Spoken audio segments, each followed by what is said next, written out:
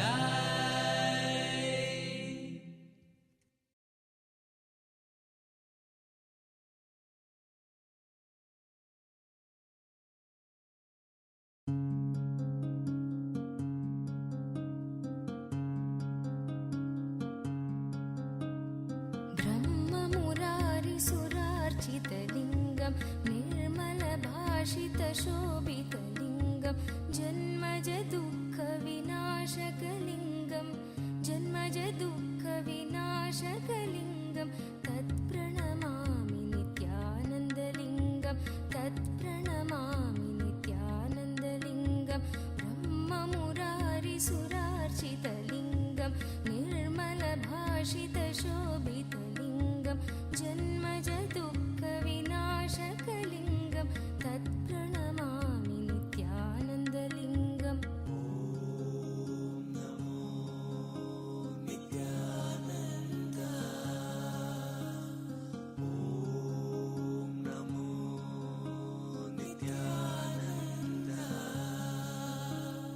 देवमुनिप्रवरार्चितलिङ्गं कामदगं करुणाकरलिङ्गं रावणदर्पविनाशनलिङ्गं रावणदर्पविनाशनलिङ्गं तत्प्रणमामि नित्यानन्दलिङ्गं तत्प्रणमामि नित्यानन्दलिङ्गं देवमुनिप्रवरार्चितलिङ्गं कामदगं करुणाकरलिङ्गं रावणदर्पविनाशनलिङ्गं तत्प्रणमामि नित्यानन्दलिङ्गम्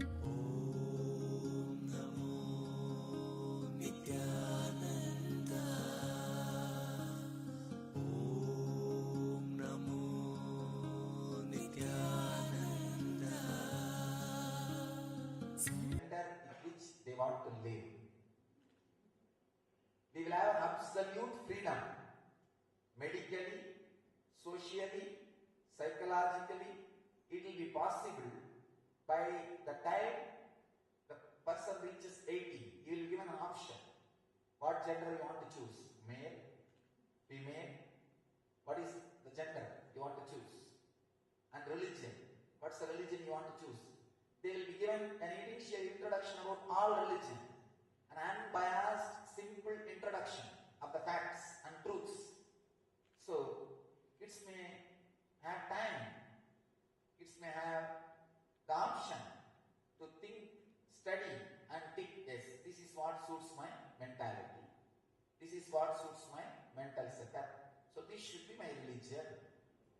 And same way, among the genders, so if you choose male, if you want to be female, if you want to be gay, if you want to be transgender, these are all the options you have.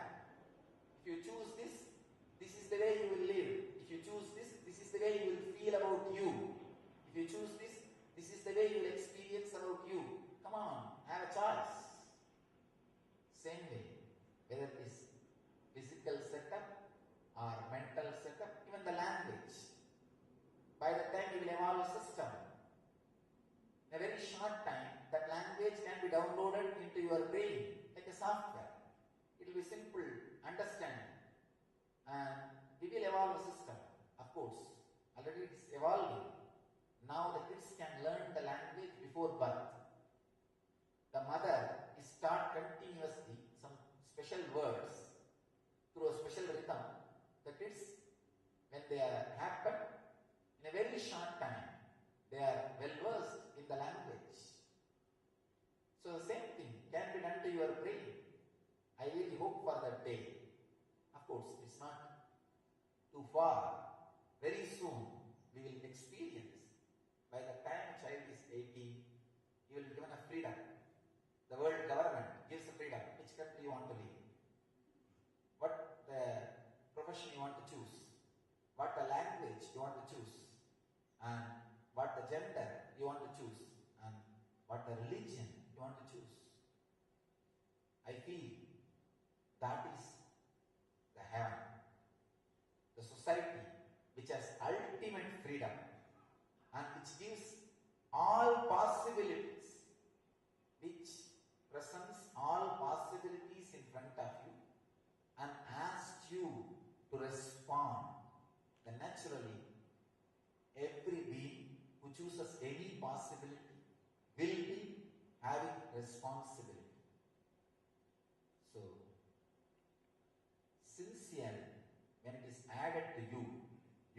discover your religion. You discover your own religion. Please understand, when sincerity is added to you, you will find out how much of devotion is needed, how much of life solution is needed, how much of meditation is needed, how much of seva is needed to plan the strategy for your life. The absolute, free, enlightened life. You will have the right strategy on which you will build your life living enlightenment. So, I sincerely request all of you to add sincerely the ultimate catalyst agent for living enlightenment into your being and achieve and radiate. Live enlightenment. Let you all live, radiate, achieve, experience, express and radiate the eternal bliss, Nityananda. Thank you.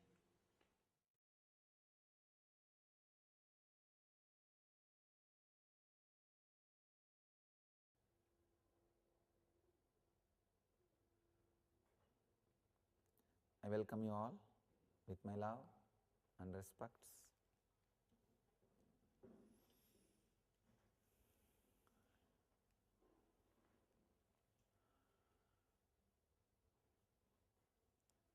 Today I'll share the truth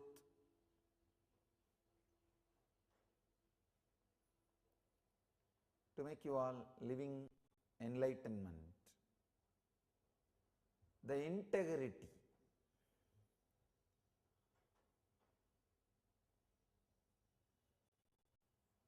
One of the worst problem human consciousness is suffering because of unconscious, hypocritical social setup is integrity, not having integrity. Problem of not having integrity. Please understand.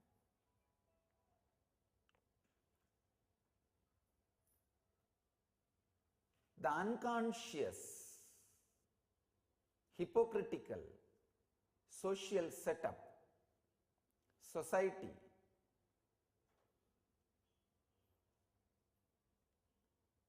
the Shiva Sutras, Shiva gives a very beautiful verse, very beautiful sutra. I can say the straight solution for all the problems.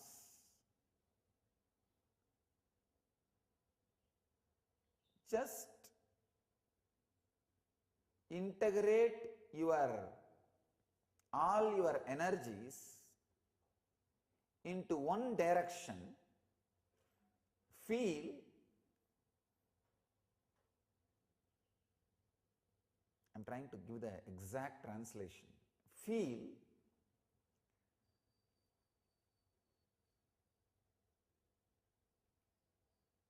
every soul, every being as your very center. Understand this one idea. It's a very powerful idea, very powerful idea. That is why it takes a lot of time even to understand, get the hang of it, even get the introduction.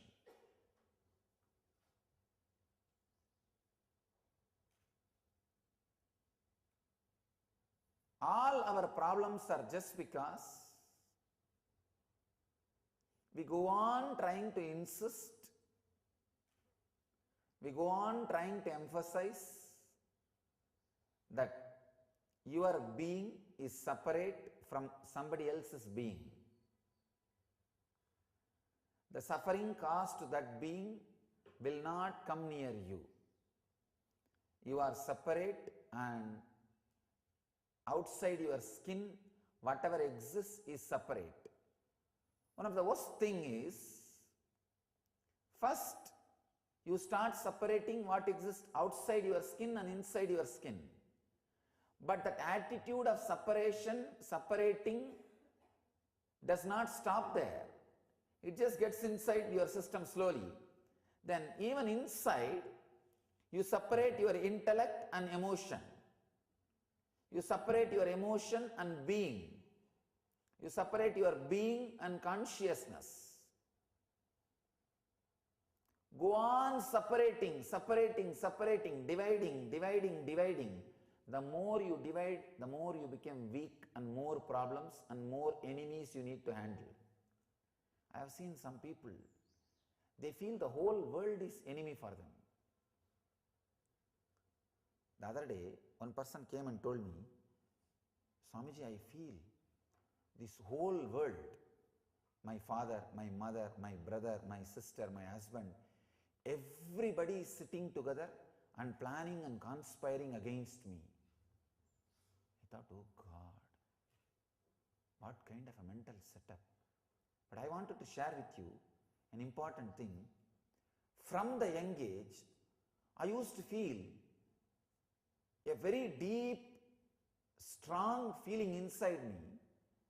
It's like Vivekananda says once to his Guru Ramakrishna, whenever I fall asleep, I feel a ball of light happening in front of me and exploding into my inner space. I just fall asleep, fall into that. And he says he always felt all kids used to sleep like that only. He never thought he is some way special because of that experience. He thought, not only for me, for always, everybody, this is the way it is. Ramakrishna was so happy and he said, you don't know how special you are. Only normal human beings, people who can compare you with normal human beings can understand how special you are. How Vivekananda was feeling always, that whenever he falls asleep, he falls into that consciousness, into that light. I have one experience. I had from the young age, unbroken thought trend, experience, a current, not even a thought trend, current. That whole world is celebrating my presence. The whole world is supporting my existence.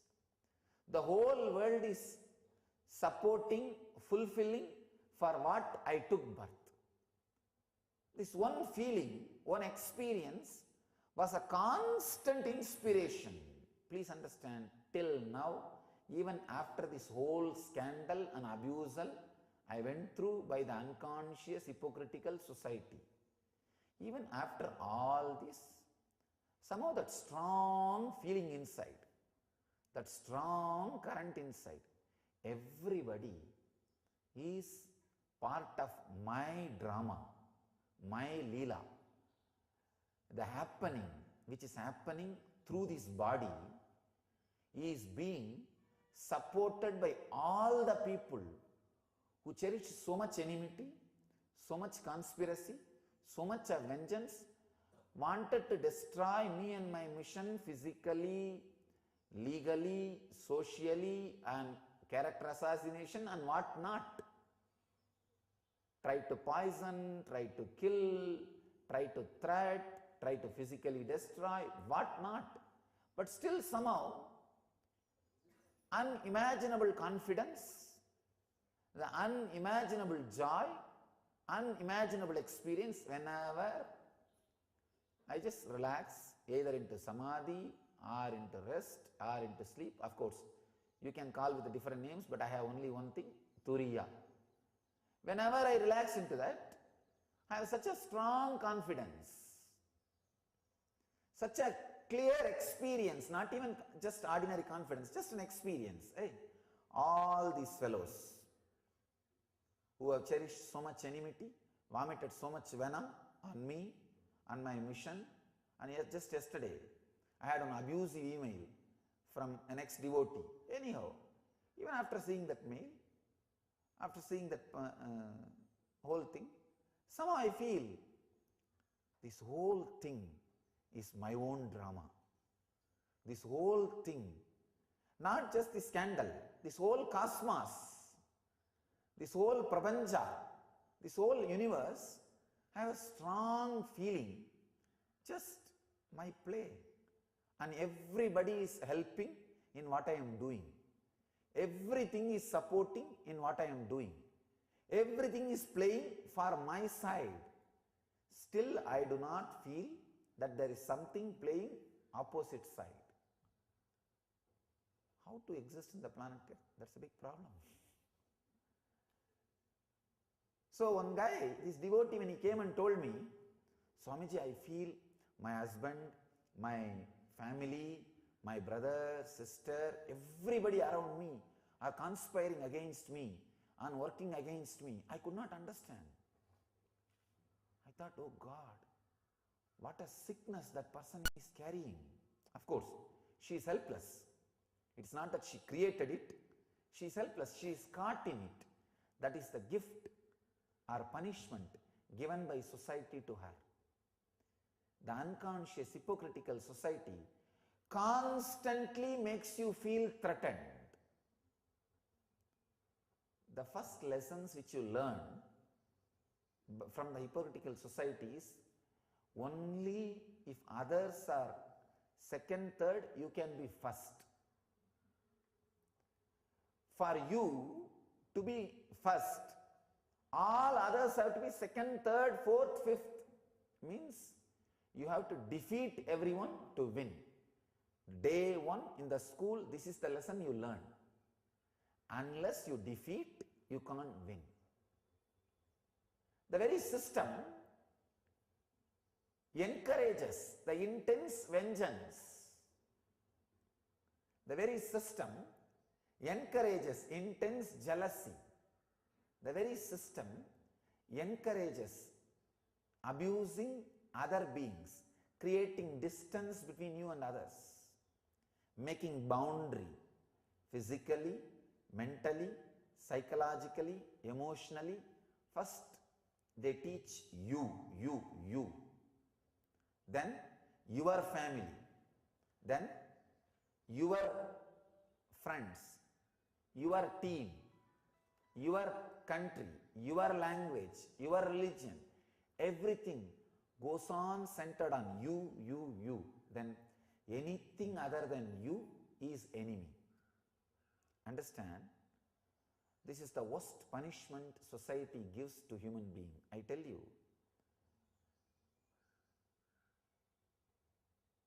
I really feel if some way I can reproduce that feeling which I am carrying, that everything is supporting you. I really feel, even when I walk, the trees, plants, the animals, I just feel everything is supporting my mission. What for I exist, what is purpose of my life, everything is just part of it. Everything is just supporting it. Somehow I can reproduce this experience on all of you. I can say, this will be the anti-venom for social hypocrisy. Constantly in every step society teaches you, unless you destroy people with other ideology, you cannot live, either by hook or crook. I tell you, this is the worst thing taught to human consciousness. The greatest suffering human consciousness carries is, other than you, everybody is enemy. Still I am not able to understand how to feel enmity. Still I am not able to. See, when people talk to me, I logically understand. Many times people come and tell me, Swamiji, whatever you talk, logically I understand, but I don't know how to experience it. Same way, I have a big problem. I can logically understand enmity, how people feel enmity and how to respond to it, how to act towards it. All these things logically I can calculate. Or I sit with my disciples and ask them, hey, what to do about this? What to do? How to go about? What shall we do? That's the reason, even with this whole scandal, I just simply listened to the lawyer's strategy. I could not make a single strategy. First time in my life, I obeyed somebody at some time. Because I was not able to understand at all. I was not able to logically relate, experientially understand till, what till? Till now I can say. I am not able to understand logically how people will have so much of enmity for no reason. Still, I have no logical, experiential understanding. So just whatever lawyers say, I say, all right, what can be done? I try to educate them, no, go as much as possible, non-violent, compassionate, just defending us, nothing else. Don't hurt anybody, don't hurt anybody's sentiments. One so-called the spiritual guru used this chance to abuse me left and right in the press, just fishing for few disciples in this chaos. But when you try to fish in the dirty waters, you get into dirty, they don't understand. So my lawyers were insistent on me sending legal notice. I said, no, leave it. But this guy is not stopping. He goes on commenting whenever he gets a chance, press mic in front of him, he goes on abusing. Now what to do? I can neither listen to my compassion nor listen to this lawyer's strategy. But still I am holding. I say, no, it's okay, leave it, don't do, leave it, let's wait. Trust his intelligence. At some point it will be awakened. What to do? But it goes on. Sometimes, but the problem is, but I tell you, whatever is said and done, that feeling, whole thing just supports you. Whole thing just stands for you and what for you stand. Whole thing is just fulfilling you, celebrating you. I tell you, even if it is just hypnotizing myself, self-hypnosis or some illusion, I am happy to have it. No, really. I am just enjoying it. Sometimes your joy and bliss becomes more important than the factuality of the ideas you carry. I tell you, because the society's hypocrisy has become too much. Even you start doubting about your own experiences. I really saw thousands of disciples who had such a strong experiences. Fools, they started suspecting their own experiences because of the social hypocrisy. See, their biomemory is built on society, built by society.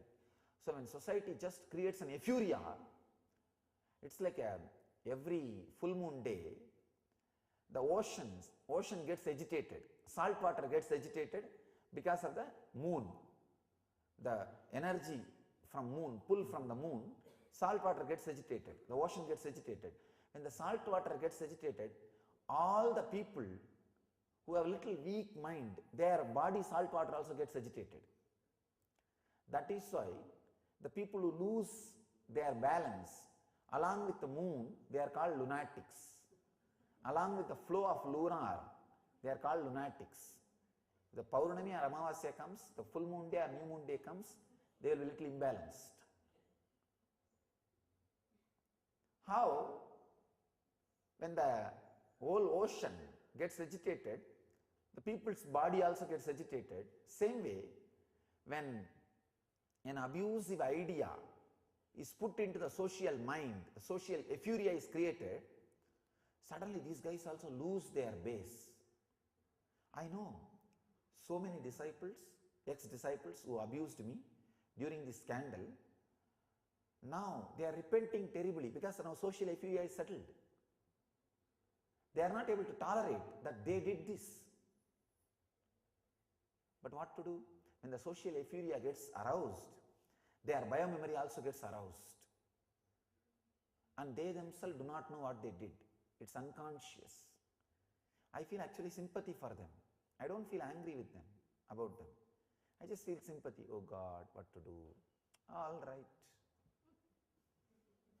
So understand, One of the important suffering human beings have in their life is problem of not having integrity. I'll explain the integrity in different levels to you.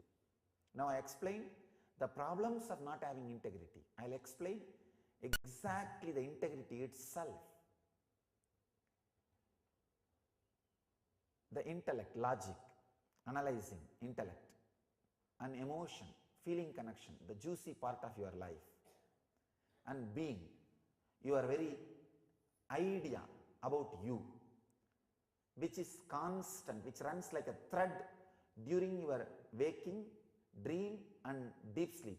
During all these three states, it runs like a common thread. That is why when you get back to waking state, you are remembering the same personality. You remember about yourself as the same continuity. This is what I call being. Understand? In all these three, there is a lot of disturbance. You will understand the intellectual disturbance. The moment you start planning for one thing, within few seconds, some other plan will be going on in the other part of the brain.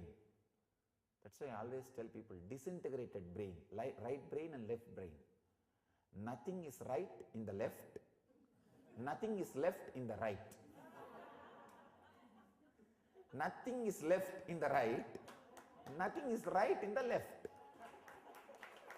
Disintegrated brain. It goes on and on and on in different direction. One says one thing, the other says other thing. By the time you decide this, already, you see, if you take one decision using 3 words, already 10 words are used to support the other decision. The number of words you use, sit and analyze only one decision. Take up one problem and develop solution for that, and how many words you use for and against that one solution, one problem. Analyze it. You will realize nothing is left in right and nothing is right in left. You will realize it. Just one problem. Take up one small problem. Today, it's so pleasant, wonderful day. Can I just sit in the temple and meditate? Make this one decision. You will just decide, just one problem. If you don't want to have this problem, pick up your own problem. Or having, whether to have this problem or not. Take decision on that one thing. Just one thing. See how many words you use. I am not even asking the emotional strength behind the words. That you will not be able to calculate. Just number of words you use for and against.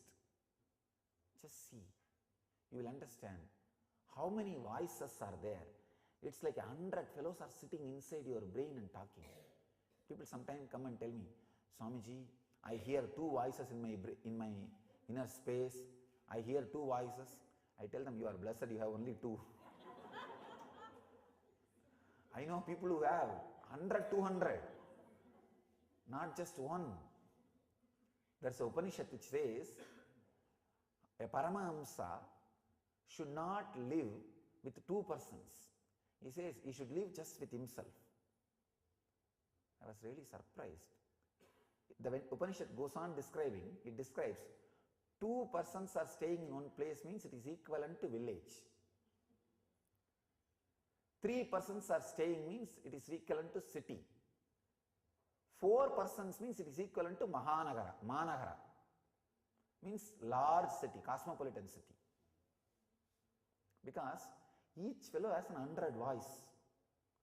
Why do you think these reality shows are such a big success? Such big hit? Because people want to see the same chaos in which they are living. The reality shows where some 10, 12 celebrities are put in one house. See, actually, in one house, 10 people living is not a big thing at all. See, in our ashram, one small dormitory, 50 people stay for 21 days of living enlightenment program. And all are completely from different country, culture, language, background, education and everything. And I don't hear a single problem or fight. 50 people stay in one dormitory, and most of them, I can say 99% of them, are habituated for private space in their regular life. They will have at least their bedroom, and I tell you,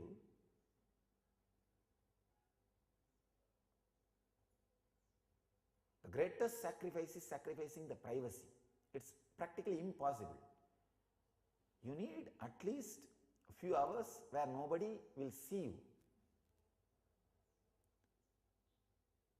I can understand what it means, abusal of privacy. But 50 people stay in one dorm, but I don't see any problem, disturbance in them, because of the power of that inner awakening. Power of that inner awakening. When the inner space is getting awakened. But a normal man, impossible. Impossible. That's why these celebrity reality shows such big success. Because one person itself is too much. And celebrity means he will have at least some 400, 500 voices.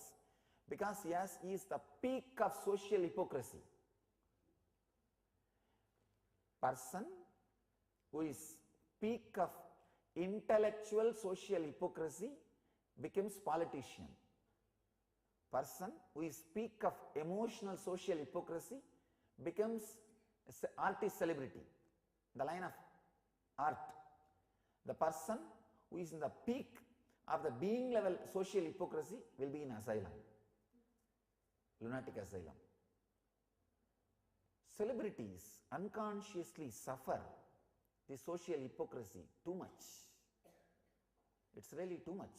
That is why when you put few celebrities together in a house and start the reality show, you don't need to even create any trouble for them. Just put few of them together, that's enough. So much anger, so much vengeance, so much crying. You may think how I know about celebrity shows. Just the other day I got an offer from a big celebrity show. One of the international celebrity show, 14 weeks of my time. And they said, any money we will offer. I was laughing. No, really, what all offers I get, you don't know. Karan Thapar, the strongest tongue I have ever heard. In Indian talk shows, Karan Thapar personally called my press secretary. And he said, I wanted to interview Swamiji. And he says, I am ready to accept all conditions you place. I just want Swamiji in my show. I was really shocked because he doesn't need to raise his TRP having me. He has enough people and enough TRP, and he is very popular for his sharp tongue. But he says, no, he is the most watched celebrity now.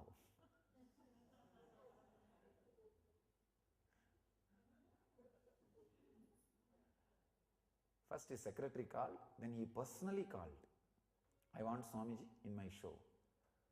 Of course, hundreds of offers. When they asked me about the celebrity show, this reality show, 14 weeks, I thought maybe every day half an hour they will shoot. I didn't understand what it means by the reality show. They came and told me, I said, okay, talk to Bhakta and fix time. They said, no, Swamiji, you don't understand reality show, first watch some reality shows. Then you will understand. When I saw, oh God, it's a whole day, they fix camera and they watch and they try to boil you. But actually after watching the show, I was really interested that I should take up a celebrity show. I should take up a reality show. No, really, because I wanted people to see a master's life day and night. I really wanted a reality show, but unfortunately no time. No time.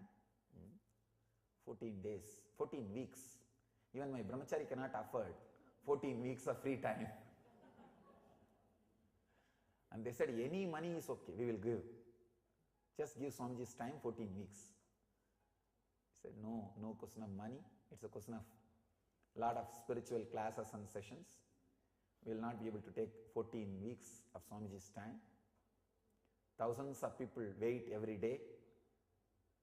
I heard last few days, thousands of people are attending Pada Puja and this darshan from around the world through web camera, even now. They say more than 100 countries, people are watching even now.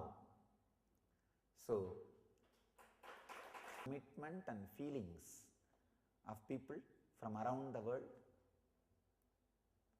Then, any money making? Reality shows.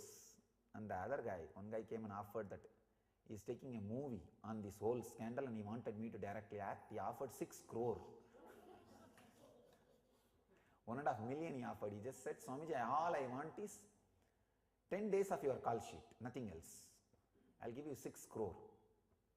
I just laughed and said, I'm not interested in any of this. I wanted to spend time with my people, disciples who are waiting for my message and meditation, spiritual solutions around the world. Anyhow, the psychology of the reality shows, it's just too many people inside everybody's head. The disintegrated intellect. And people are also so happy to see others are also irritated, agitated, disintegrated like us. See, people always have a fantasy about celebrities. They are not like us. But when that fantasy is broken, they feel, oh, they are also like us only. So it gives a kind of a very nice feeling, ego satisfaction. See, celebrities are always projected that they are higher than you, above than you. But when you crack them, it gives you a kind of a fulfillment of the violent feeling you have, the vengeance you have. He is also, you see, shouting like me only. Good. It's a kind of a revenge. That's why in all the reality shows, the more the women cry, more people watch. The TRP rate goes up. It's crying that makes the TRP rate high. Disintegrated intellect. Understand? When you integrate your intellect, it becomes knowledge, life solution. It leads you to life solution. You will understand about the cosmos. When you integrate your emotions, it leads to devotion.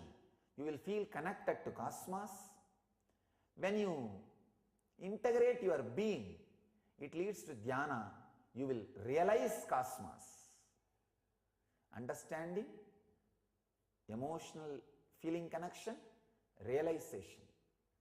All these three happens just by integration. Integrity is ultimate yoga. When integrity is added to your intellect, it leads you to life solution. It solves your all problems of life. I can say it dissolves all problems of life. When you integrate your emotion, it becomes devotion. When you integrate your being, it becomes meditation. You realize the whole cosmos.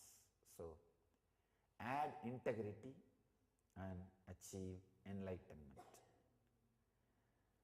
Let you all experience and radiate living enlightenment. Let you all experience and radiate the eternal bliss, Nityananda. Thank you.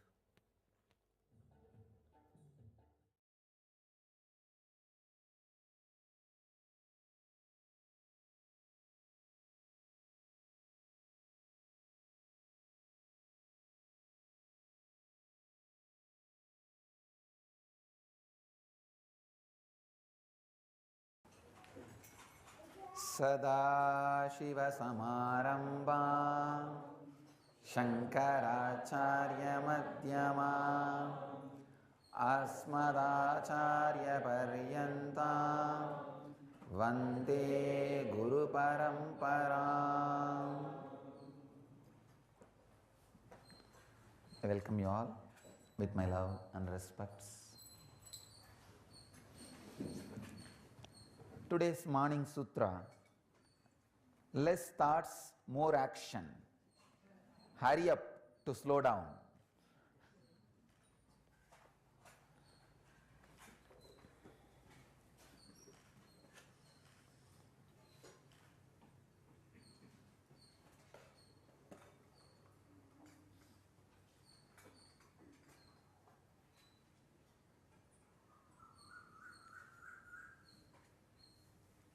Less thoughts, less action is tamas, inertness.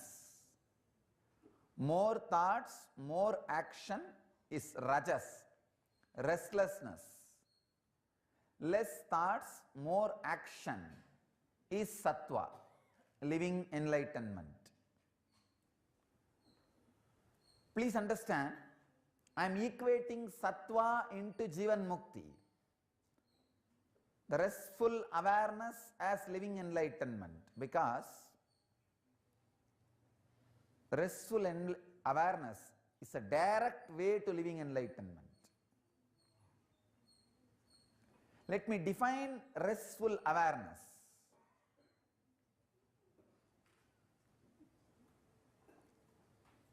When you walk, just feel through your body who is perceiving the earth, who is seeing the scenes. Just see with awareness.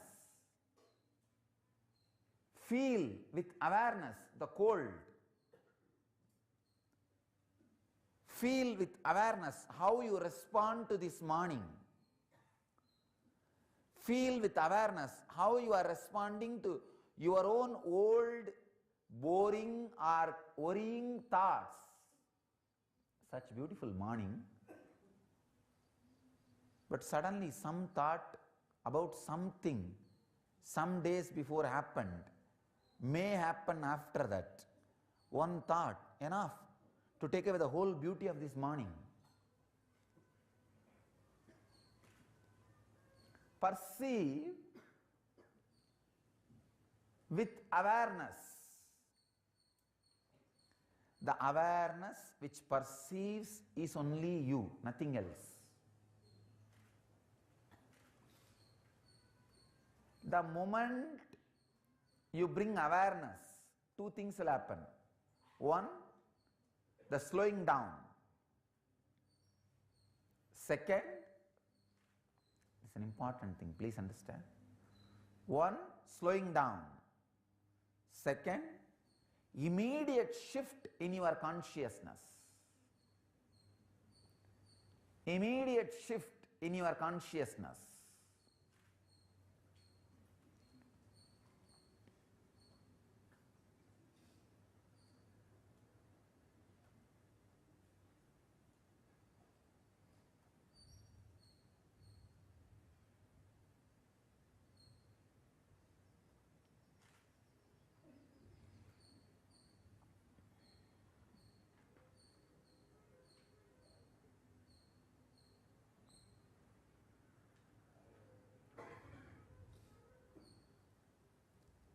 What I call as cognitive shift, the space where cognition happens in you, the gear gets shifted from matter to consciousness.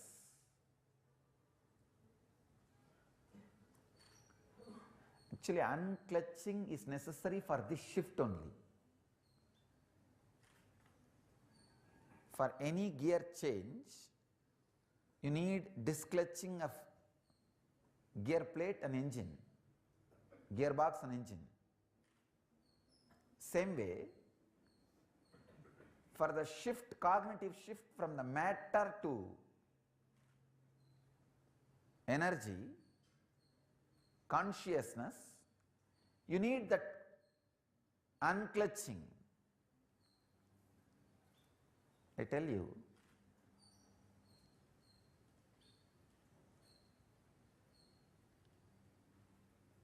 infusing awareness into you will automatically make unclutching happen, and the shift in the cognition, how you perceive, will happen immediately.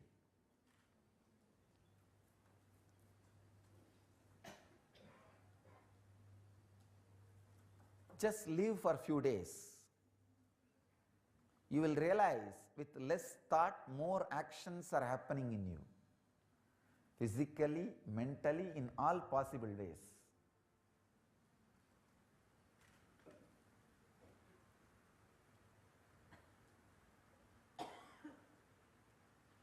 Be aware while you walk, perceive through your eyes, perceive through all other senses. Remember, just perceiving is different, knowing that you are perceiving is different. Just taking bath is different, knowing you are taking bath is different. Just walking is different, being aware that you are walking is different. Just talking is different, being aware you are talking is different.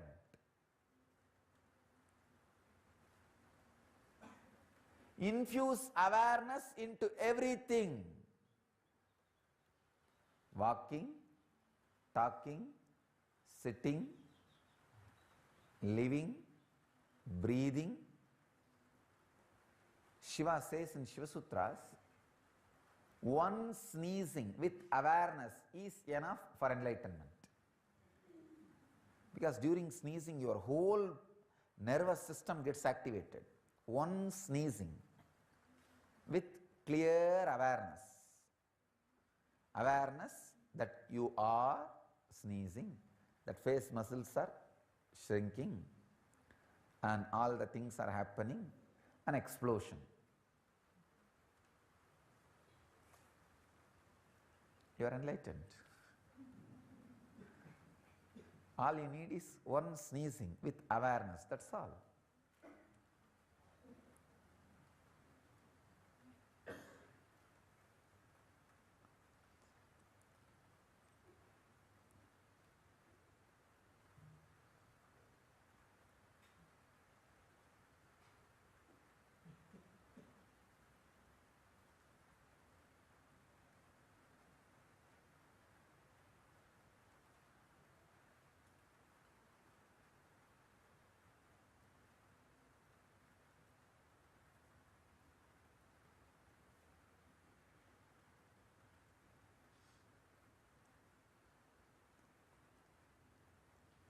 When you infuse awareness, this is no more one more day.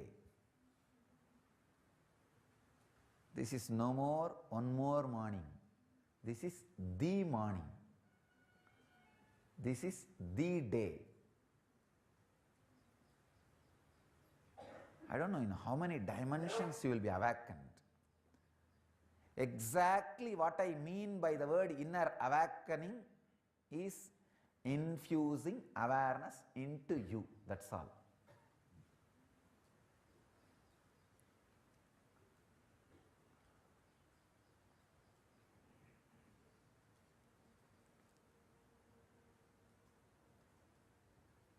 In Malaysia, on satsang, one devotee put a question. Swamiji, give the essence of your message in Malaysian language, at least one word. I thought, oh God, just 2 days before I landed in Malaysia, and this guy is asking essence of my message, and that also in Malaysian language. But fortunately, that day only something happened, very strange incident. When we were driving in the car, the side board, all the signboards are there. So the person who was driving me, I asked him, what is the meaning of that word, which is again and again recurring? He said, Swamiji, slow down. So I picked up that word and I said, this is my message, Korankan Laju. That's a Malaysian word. Malaysian word for slow down.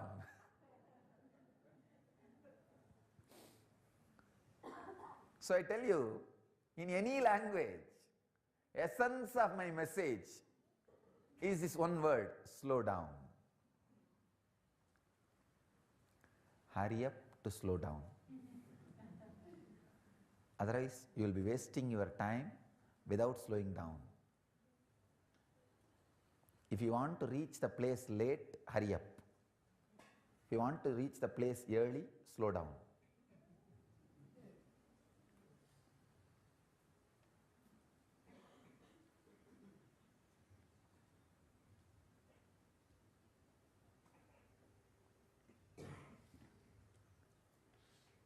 The essence of life is slowing down. Even now I can very clearly feel there is nobody in this body except just a kind of a line of a simple kind of a, when you put a mirror, when the sun reflects on the mirror, how it is seen in the air, kind of reflection. See, if you put a mirror, the sun reflects in the mirror and it falls on a wall. Between the wall and the mirror, in the air, some different color will be seen, that reflection flowing. How thin and indescribable the flow of that reflection, exactly same way I am feeling something is moving around the area of this body, which is perceiving everything, that is me. I am describing exactly visually as I am feeling. When you start perceiving through all the instruments with which you can perceive, including mind, you will exactly feel the same thing, empty, oh God. Then all my worries, fears, insecurities, greed, no base. No base, that is the truth. That is the truth. Infuse awareness again and again and again. You will see less thoughts, more action happens immediately. The moment less thoughts have started happening, body and mind will be in different space. Zen living is what I call less thoughts, more actions.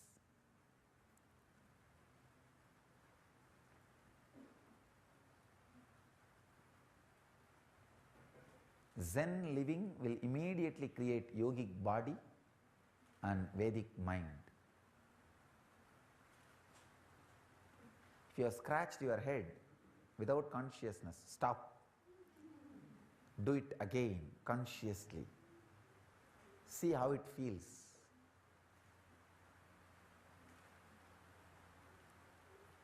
Try now.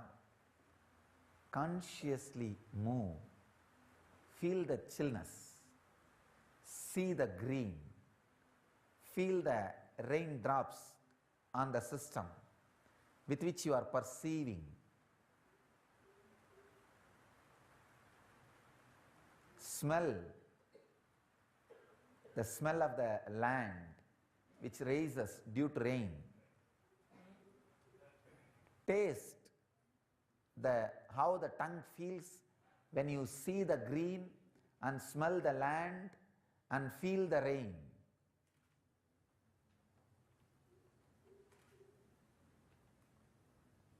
Perceive how your mind is reacting to this whole scene. Is it interested in perceiving, or is it interested in worrying about something about the past or the future without being bothered about this perception? That's a sixth sense. It's called balance.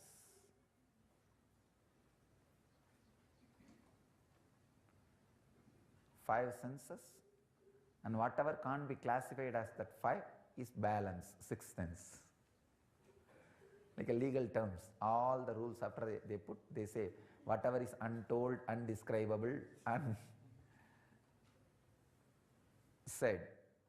Same way, five senses, major perceptions, and sixth, whatever can't be described, balance.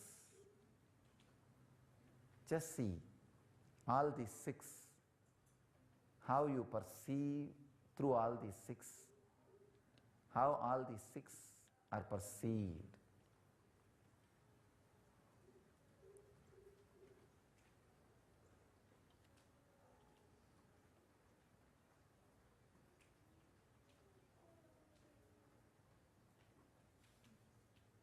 Less thoughts, more action.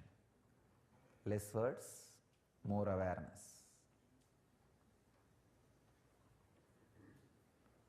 So hurry up to slow down. Let you all live and radiate enlightenment. Live and radiate the eternal bliss, Nityananda. Thank you.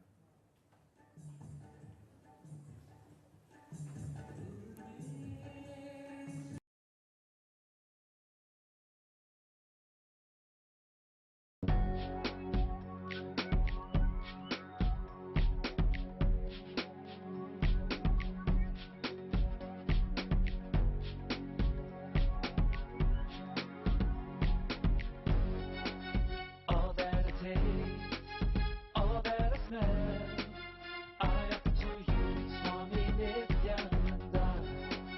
All that I see, all that I hear, I offer to you, Swami Nityananda.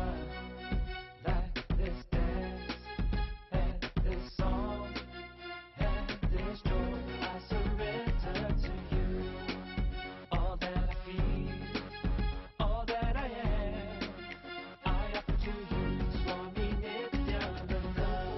Puragaram, Karunavataram, Samsarasaram, Bhujagendaharam, Sada Vasantam, Hridayarvinde, Bhavam Bhavani, Sahitam Namami.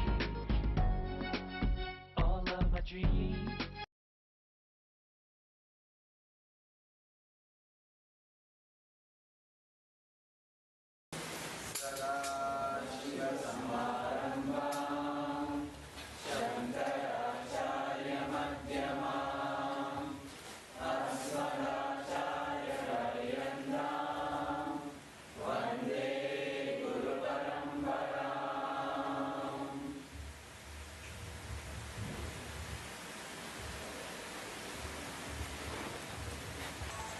I welcome you all with my love and respect.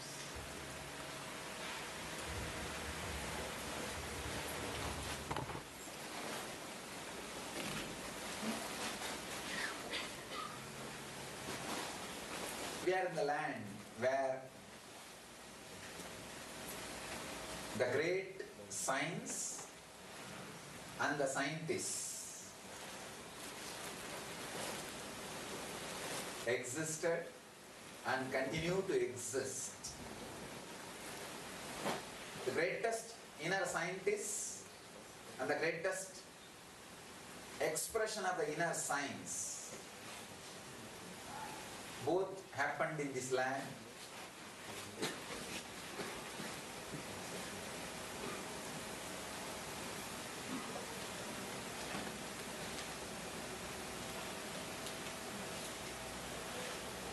Even the hardest link in your mind can give way here.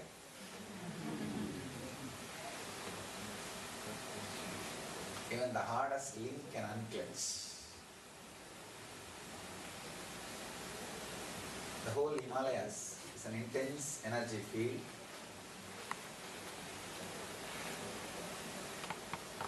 That is why the entrance of the Himalayas is called Haridwar, entrance to God. Haridwar means entrance to God. So you are entering into God, understand? Not the place where God resides. You are entering into God itself. You can use the word himself or whatever. God itself.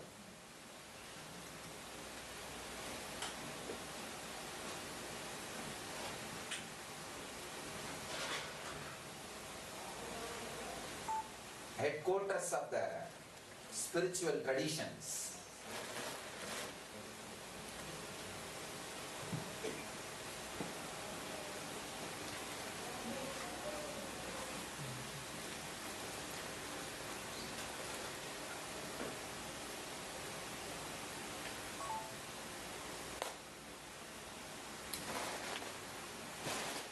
Himalayas is responsible for the whole enlightenment tradition because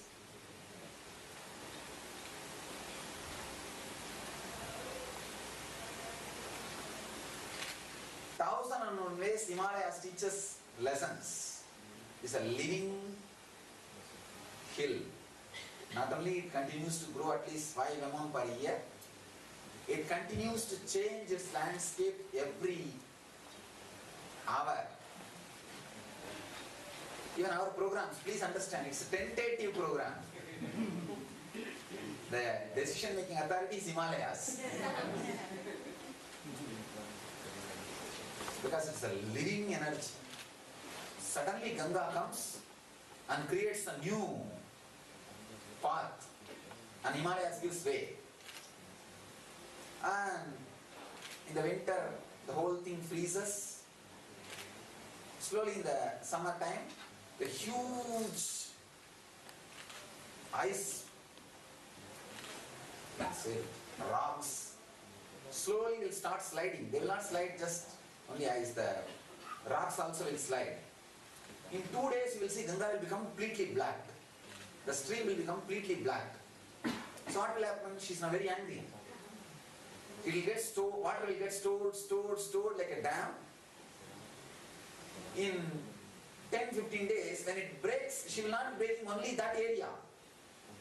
She will be completely breaking and opening a new channel. So every stream is a living stream. Every peak is a living peak. Every road is a living road because it changes. It changes. Of course. Always whenever we came, we were able to have darshan of all the 4 temples. We will have darshan of all the 4 temples.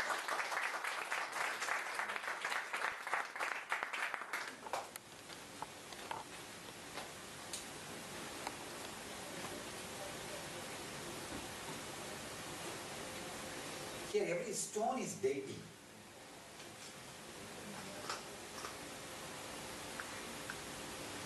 Every drop water is Ganga. Every person walks with the idea of enlightenment.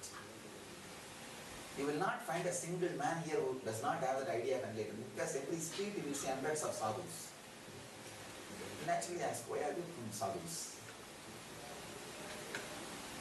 Thousands striving, thousands achieve, many radiating in silence and in expression. So many wonderful, amazing things only in Himalayas. All kinds of sadhus, sannyasis, enlightened beings. Mainly Guru Parampara.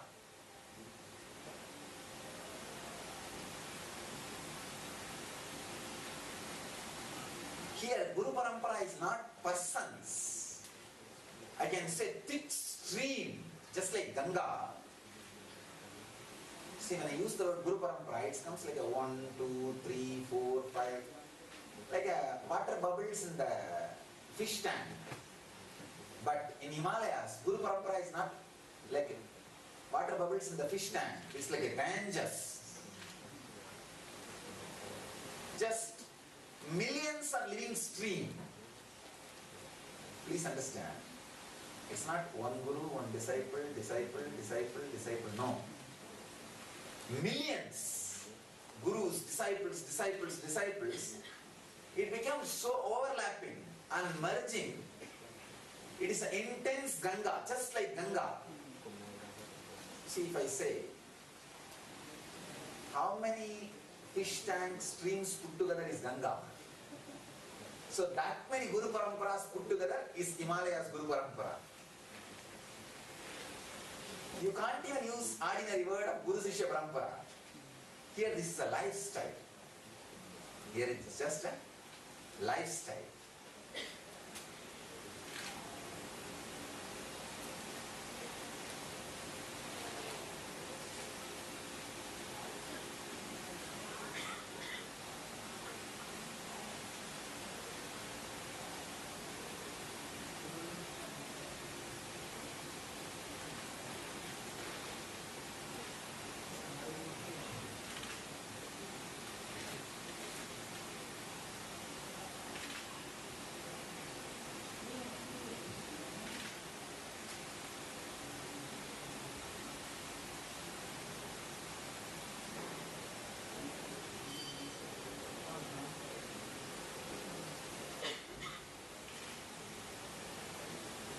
Himalayas constantly reminds you life is not under our control. Himalayas constantly reminds you the flow of life and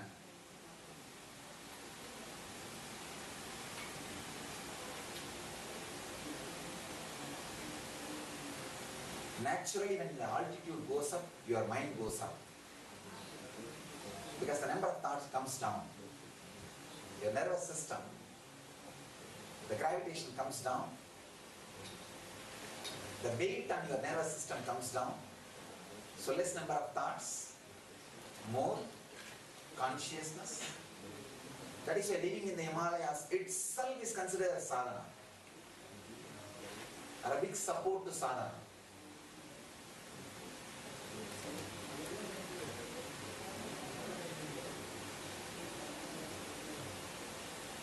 We have at least next 12 days.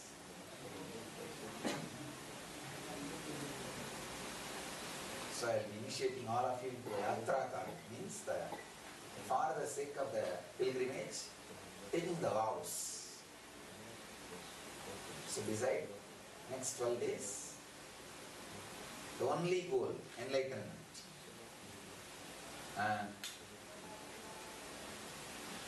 experiencing Himalayas. Living Himalayas.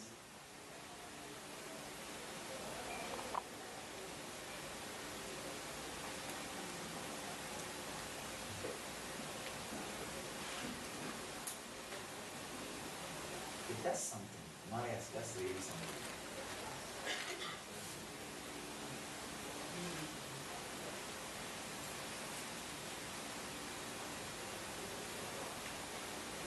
I don't know how many millions of enlightened beings walk this land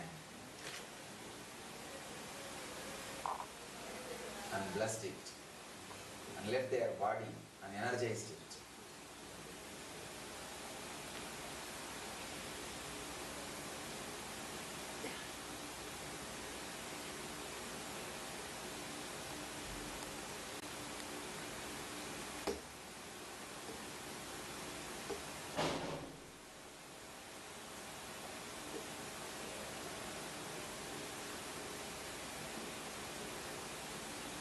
So let's have these 5 vows. Satya. Constantly you will feel, talk and remember. Remembrance, feeling, talking, acting. The one truth, the ultimate truth. I am God. I am divine. Understand? Now I am initiating all of you into Satya. Satya means not just talking the facts. That is not Satya. The ultimate Satya is you are God. So feel, remember, talk and behave. Behave like God. Live like God.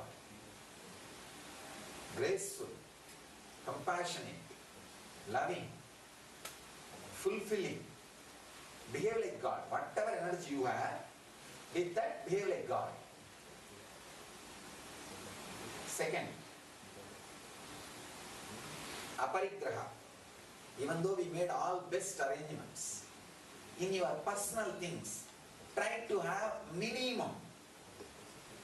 Living with as less as possible. Aparigraha.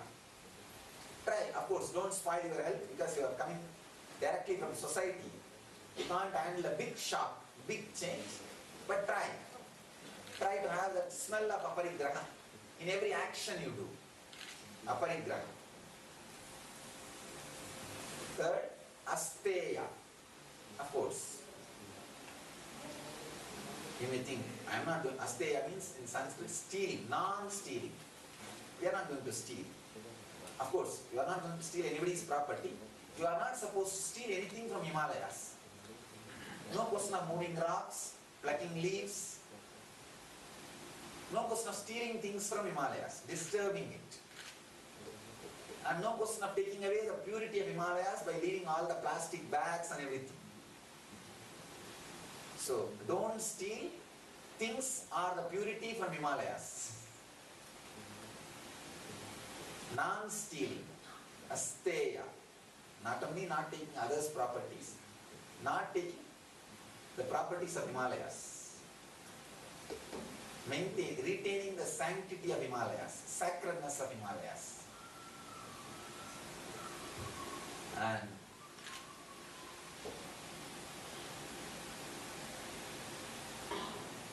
ahimsa and brahmacharya. Be non-violent to yourself and to all the lives. Be non-violent to yourself and to all the lives.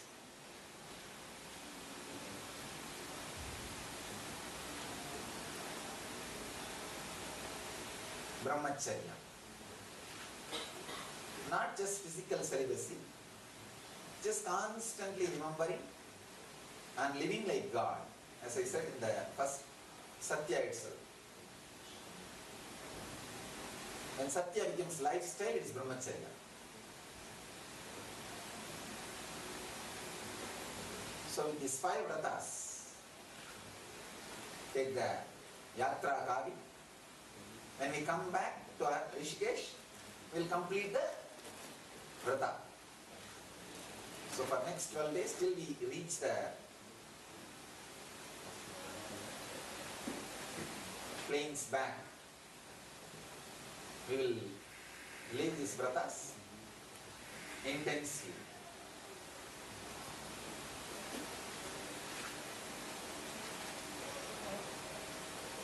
As I said, Guru Parampara is not a living stream here, living river, flood. How here water is available in all forms in the form of water and ice everywhere. Same way Gurus. People who radiate enlightenment are like Ganges. People who are enlightened, living enlightenment are like a frozen ice. Mystics and masters. Mystics are like frozen ice, still enjoying the Himalayas. The masters are like Ganges, flowing to the plains and serving the whole world.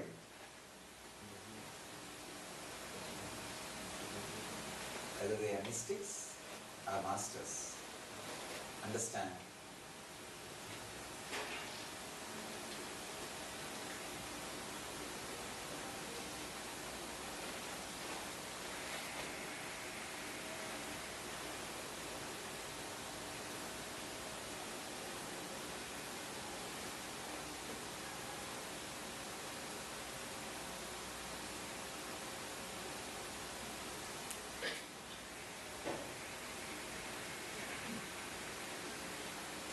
Himalayas is filled with three things: sand, water, and masters.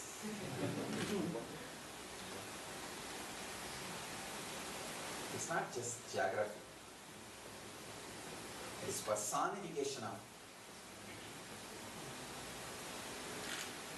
sentiments of billion people. The religion which has billion followers.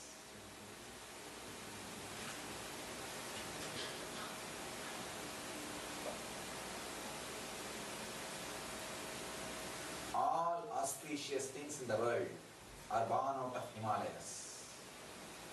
Whether it is the greatest inner science, metaphysics, architecture, the system of clothes, language, art, dance, poetry, music, name it. All great things are born out of Himalayas. It's not just the science of enlightenment. Everything.